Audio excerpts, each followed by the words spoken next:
Chillin' and reelin' again. Today, we're going to do a little something different. We're going to talk about fishing on a budget.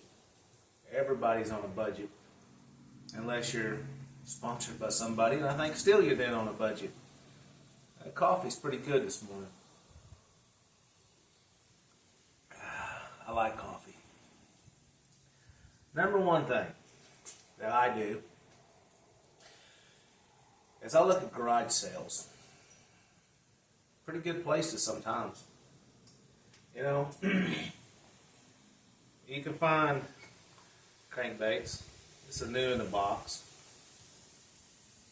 I think I paid $2 for it. Yeah, not bad. It's a G3 body, like a wiggle wart. Works pretty good. Found it, got it in my color. I think I bought 2 of them. You know, another thing you can find is I found original Big O's. Yep. You know, and that's something I kind of look for. I look for that original stuff. You know, if you can find an original pre-Rapala wiggle wart, find original Big O, kind of stuff like that still works, and I like it. I like to use that kind of stuff.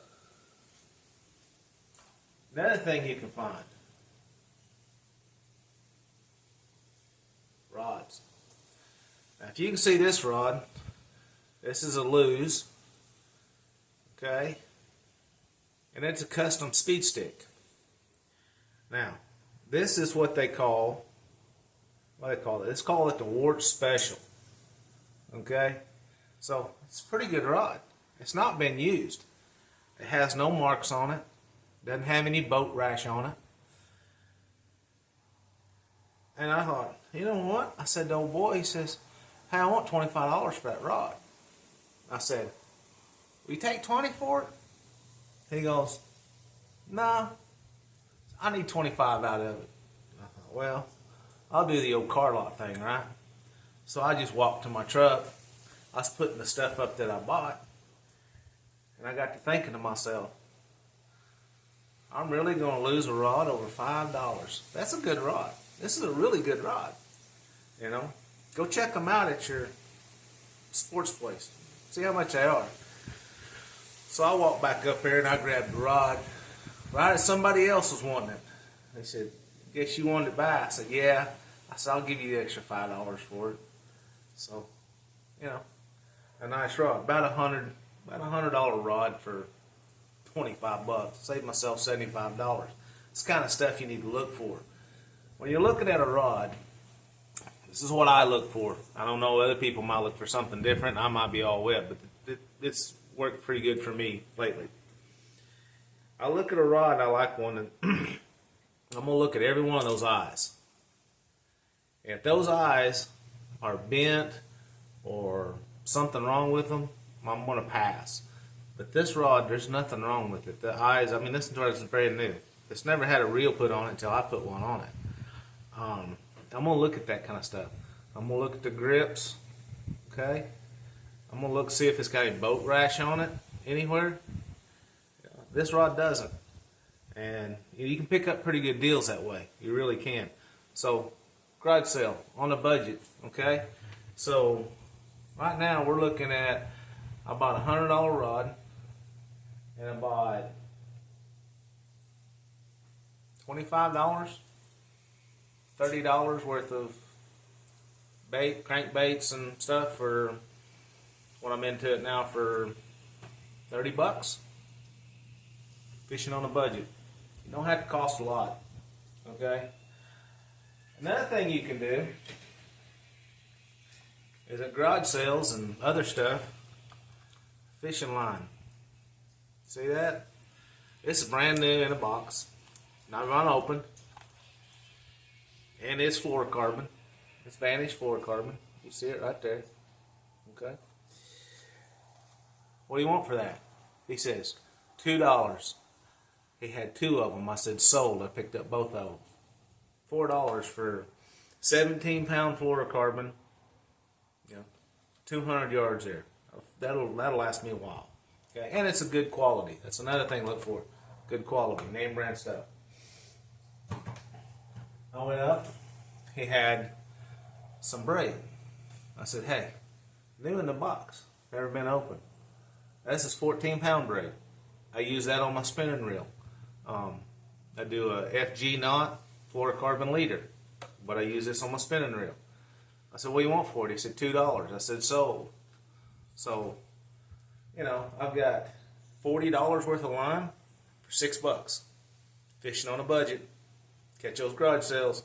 You may have to look, and you may have to pass up a bunch of stuff. But when it's there, fishing on a budget. I've got line now. The last one.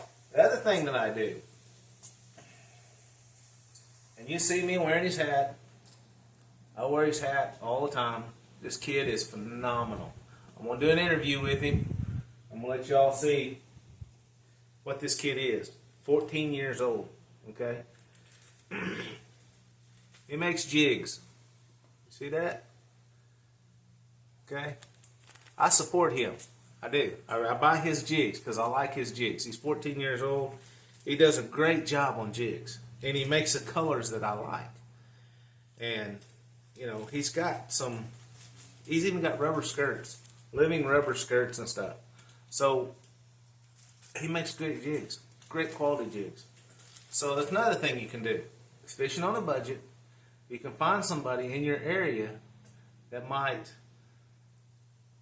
make jigs, make plastic. He makes plastic too. Okay? And he does a great job. He makes swim baits. Does a great job. 14 years old. Come on. Well, I was chasing girls at 14. I wasn't making bait. Wasn't making money. He's an awesome kid. But that's another thing you can do fishing on a budget. You can pick up good quality stuff. You don't have to pick up the name brand stuff. And another thing is, it's a little different than what everybody else has got.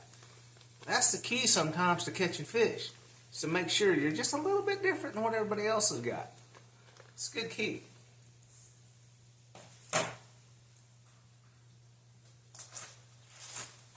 I mean, as you can see, I just picked up some. This is peanut butter and jelly. Okay? That's good stuff. I mean, excuse me.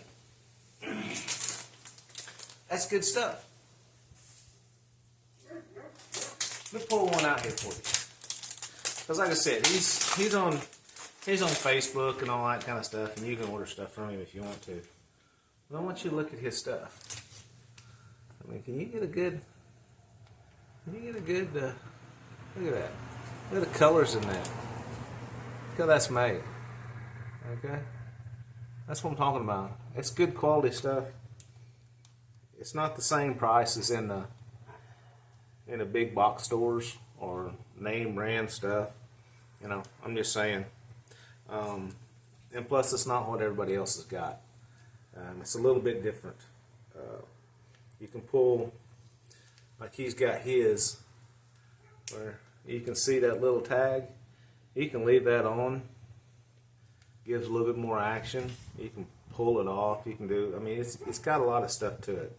So, like I said, if you're around fishing on a budget, you might check out your local people, because I'm sure there's people out there that make this for you, and they're local, and you're supporting local people.